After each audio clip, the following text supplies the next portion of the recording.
अस्सलाम वालेकुम। हमारे पास बहुत ही खूबसूरत 23 परले के ऊपर 1 साल पुरानी कंस्ट्रक्शन हाउस फॉर सेल के लिए आ रहा है। ये इसका बैक पे व्यू है। बैक पे से खूबसूरत life time beautiful maintained lawn है आपके पास। ब्यूटीफुल आपके पास बेंचेस हैं, सिटिंग हैं, फ्लावर्स लगे हुए हैं। बेसमेंट में आपके पास सर्वेंट क्वार्टर है, ऊपर उनके लिए वॉशरूम्स हैं, ऊपर गेस्ट रूम है। यहाँ से आप गाड़ी पार्क करें, सीधा आप यहाँ से स्टेप्स लेके नीचे आ जाएं, आप बैक पे सारा व्यू एंजॉय कर सकते हैं। और बैक पे देख रहे हैं सारा आपके पास मारगला हिल्स का व्यू है, साथ ही इसके रावल डैम है। ये आपके पास वरांडा है, बेहतरीन यहाँ पे सिटिंग है, बहुत खूबसूरत। यहाँ से आपके पास लैंडस्केप आता है। बहुत ही एक्सक्लूसिव प्रॉपर्टी है, 23 परले के ऊपर है। 73 इसका फ्रंट है, 75 इसकी डेप्थ है, बैक इसकी 83 है। बहुत ही एक्सक्लूसिव प्रॉपर्टी है, 8 करोड़ रुपए डिमांड में आ रही है।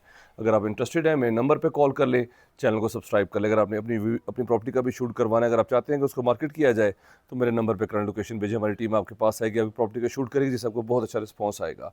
8 करोड़ रुपये इसकी डिमांड है और थोड़ा बहुत निगोशिएबल है। Thank you very much, have a beautiful evening, take care, अल्लाह हाफिज़।